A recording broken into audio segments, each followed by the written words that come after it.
You're watching Fox 44, WFFF.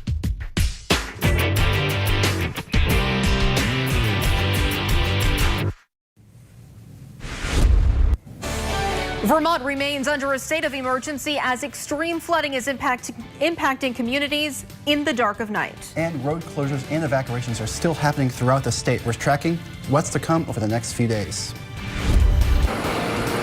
I'm at Alderman in East Wallingford, Vermont, where this is still the closest you can get to the communities like Ludlow, Weston, Londonderry, all about 10 or 15 miles this way. They've been underwater all day, and the water here just below me, if you can hear it, is still fast moving. I'll have more coming up in just a bit. You're watching local news that matters. This is Fox 44 News at 10. Thanks for being here on a very important weather night. I'm Lauren Maloney in the Weather Center along with meteorologist Jason Corver. Much of the state of Vermont has dealt with extreme flooding all day. The Department of Public Safety telling us there have been more than 50 rescues so far. They have been centered in towns such as Londonderry, Weston, Ludlow, and Middlesex. No surprise there, Jason. Crews from New Hampshire and North Carolina are already in the Green Mountain State with more on their way. With this response underway, what have we seen so far, and just how much more rain can we expect? So we can really see how much rain there's so far, especially looking over the past 48 hours, and it's a lot. You can see basically our entire viewing area has at least some sort of rain, and most places, like look at Middlebury and Montpelier, they have over 5 inches of rain right there. So they're going to be seeing a lot more rain, and it's just so much. Because here's some of the local ones, and I just grabbed a few because there's so many. There's so many ones that are in between some of these, but I just grabbed maybe a handful of them because there's just so many. Look at Plymouth at 905, and that's just so much. But this is what's really concerning about Montpelier, because Winooski River is actually at 20.44, and that is higher than Tropical Storm Irene. And you can really see that, because here's Tropical Storm Irene right here, and here it is. We're right here right now so far, and it's projected to go even higher than this. And here's in 1927, I don't think we're going to get close to that, but still, that 20.44 so far, that's very, very high. And we're going to be seeing that play out throughout the entire night, and we're going to give you updates on how high the river will go and when it will get back to normal coming up. Jason, meteorologist Haley Boulay is not in studio with us tonight because she is in Montpelier on a closed highway. Haley, at 6, you said this storm may go down in history. It appears what you're going through, at least, and what I can see behind you, it appears that may prove accurate. Explain to me and our viewers what you've been going through for the past 2 or so hours. So we left air at about 7 o'clock, 7:30, and we got onto Route 2 and the road was gently moving. We attempted to get into the line of traffic, moved about 500 feet from our live shot location at 7, and have been stuck here for about 2 hours right now. We have received word that Interstate 89 is closed for an undetermined amount of time due to the fact that there is water over exit 8, which is where we're at here in Montpelier. Now that water is flowing onto the highway, and VTrans not exactly comfortable opening up the highway without knowing what the state of the infrastructure is. So we, along with about 200 other cars, have kind of been stuck. And, you know, hey, go back south, right? Go back north. There really is no way for us to find a route to get back to the station in Colchester. Right now I'm looking at, Route 12, closed. The Winooski River is over top. Route 302 through Berlin, closed. The river is over top. There are just so many routes that I have attempted to kind of navigate our team through to get over the mountains, and unfortunately we are kind of stuck here. In the meantime, though, the Winooski River is high. We are getting it closer and closer, although we are at safe ground here where we are at on Route 2. Lauren, back to you. Haley, what are you hearing from the other drivers in those cars?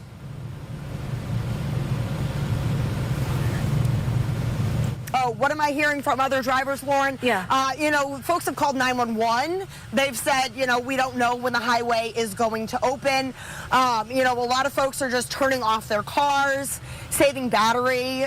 There's a lot of tractor trailer drivers that are kind of stuck and, you know, unable to turn around from this situation. I'm in contact with VSP right now, hoping to talk to a trooper in the next few minutes or so to give a better idea as to what the situation is and how potentially we could get ourselves out of it. So we're hoping we're not here for the night, but we're really hoping the water recedes soon. Haley, stay safe. I want everybody on the interstate to stay safe. I know that's easier said than done. We'll keep in contact. Also, in the next few minutes, I am going to talk to Vermont Emergency Management, hopefully get some answers on the situation on the highway as well. So sit tight, unfortunately, and hopefully we can get some more answers. Now, a lot of the parts of the state hit hardest in southern Vermont, and that started 7 a.m. this morning, even in Rutland County. Fox 44's Matt Holderman has been there for a large part of the day. He is now live in East Wallingford. He has been there for several hours. Matt, has anything changed since the last time we saw you at 7 o'clock?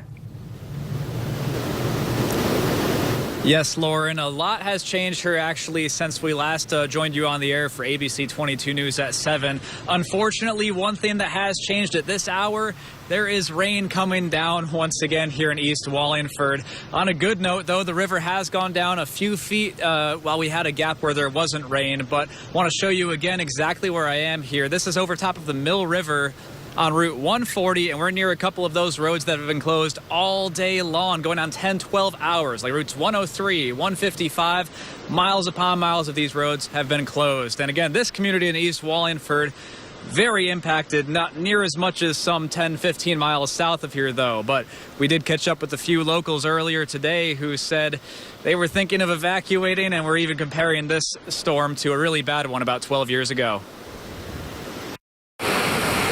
People living in East Wallingford were just miles away from some of the worst flooding in Vermont Monday afternoon. In their little town, routes 140, 155, and 103 were all at least partially closed down as the Mill River began spilling over its banks, making the roads unpassable. Of the 4 directions we have to get out of here, 3 of them are blocked. We do have one way out, and it seems to be holding, so I'm not worried about going anywhere right now. Many say this is the worst flooding they've seen in their lives, with some comparing it to Tropical Storm Irene. Irene was, I think it was more abrupt. It came up a lot faster. And this seems to be, it's still cresting now. I don't even think it's hit its peak yet. Not as bad as Irene so far. I mean, maybe a little bit worse. I'm not sure. Many chose to evacuate the town and can only hope they come back to their homes still standing and still in livable condition later this week. If the water goes up another foot, I'll probably lose that house. So hopefully I don't. I want to tell you about near the intersection of all of these roads up here, 140, 103, and 155. That entire intersection between those 3 roads was completely underwater earlier today around 5, 6 p.m. It is now passable, but you can see big time trees in the road, even a couple propane tanks. And there have been big heavy machinery, men in heavy machinery clearing it out for the last 15 minutes here or so. They did just leave a little while ago, and it's quiet once again in East Wallingford as, again, much of this town has evacuated. But we'll have some more coming up for you in just a bit. For now, live in East Wallingford, Matt Holderman, Fox 44 News. Shot getting a little blurry there, just given the situation that all of us are dealing with. Central Vermont continuing to be hit hard as well. Flooding is occurring at a very rapid pace. I would say between 5 to 8 o'clock,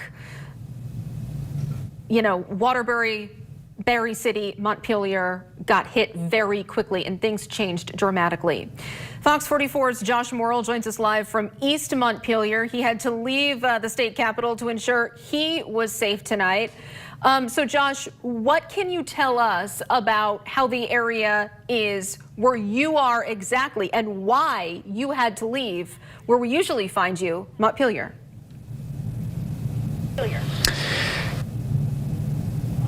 Get worse in off of State Street and Main Street in Montpelier, which are almost fully submerged. Show you some video from just a few short hours ago.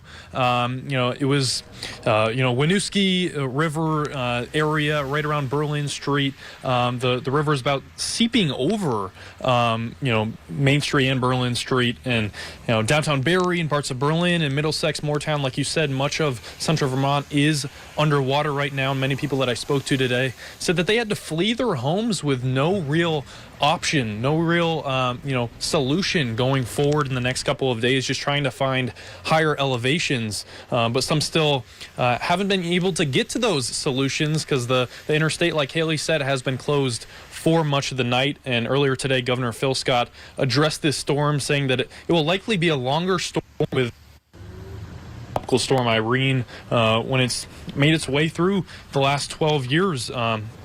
Leaving a lot of responsibility on local emergency crews for the next couple of days and state emergency management teams as well. This is a long-term event, not like Irene. Irene happened and it was over within 12 hours. This is going to particularly be difficult for us. It's not just the state response here, it's the local response. And they had a checkpoint all set up, and so they work through and they prepare for this, and they have local teams, emergency management teams as well. 11 search and rescue teams, along with a number outside of the state, including Connecticut and Michigan and North Carolina, have been working around the clock to make sure that those that were in emergency situations could come to rescue. This morning, there was one unconfirmed fatality as a result, and dozens. We'll continue to update you on those numbers as we go forward. But for now, live in East Montpelier. Josh, thank you so much. I want to talk about two shelters that we are hearing about right now. Obviously, there are dozens, and you can go to 211 for more information on those. I do understand there are people at a shelter that has opened at the Barrie Auditorium. Several towns have also opened shelters, as I said, and we're also hearing about one in Williston. This is an emergency shelter at the Williston Central School front gymnasium. It opened at 9 o'clock tonight. We understand the Winooski River at North Williston Road could crest 19.9 feet some point on Tuesday. By the way, this I'm reading from the Williston Fire Department. So people who live in the area of North Williston Road near the Essex Town Line, Fay Lane, and Chapman Lane have been advised to voluntarily evacuate that area, again, from Williston firefighters as a proactive step. North Williston Road is closed at the Essex Town Line and at Mountain View Road in Williston. So it's only open to local traffic if you need to get in or out for emergency purposes. So again, an emergency shelter has opened at the Williston Central School front gymnasium. We have the Barrie Auditorium shelter in Barrie, and we know more are open tonight. We've got a lot more to cover on what is a very busy Monday night. We'll be right back after this. Want more from Fox 44? Follow us on Facebook.